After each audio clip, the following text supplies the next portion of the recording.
Hello friends, Angela Betancourt here with Simplify Home Organizing. Just wanted to share a couple of super quick tips with you that can be potentially very helpful in slowing the inflow of stuff into your house. I often tell clients that once they reach that beautiful equilibrium point, usually near the end of our work together, that the only rule I have tons of guidelines, but the only rule I have is that you have to do one in, one out. So once you have just the right amount of clothing in your closet, or just the right amount of food in your pantry, or just the right amount of dishes in your cupboards, one in, one out is the rule. So that's the first tip, one in, one out. And then also to slow the inflow of stuff in your house, because of course, if you are used to collecting lots of things and you like to shop, then you're continually bringing more things in than what is going out. So obviously that creates imbalance pretty quickly. And so to slow the inflow of stuff, there are 3 gates that things have to pass through before you are allowed to buy them. So come with me along this journey.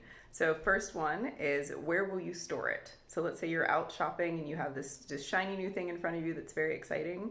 Think about, where will I store this? Do I have room for this?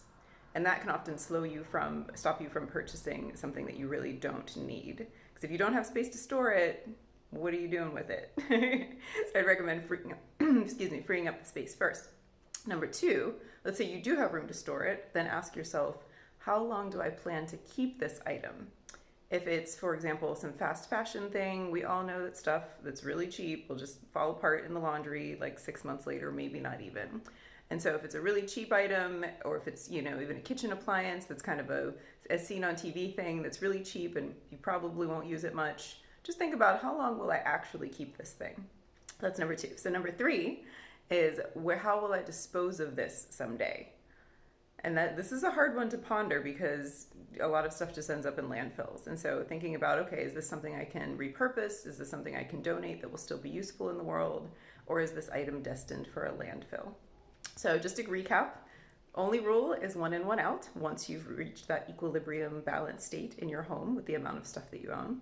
And 2, the 3 gates that something has to pass through before you purchase it, which is, do I have room for it? Where will I store the item? Or do I have space to store it? That's number 1. Number 2 is, how will I dispose of it someday?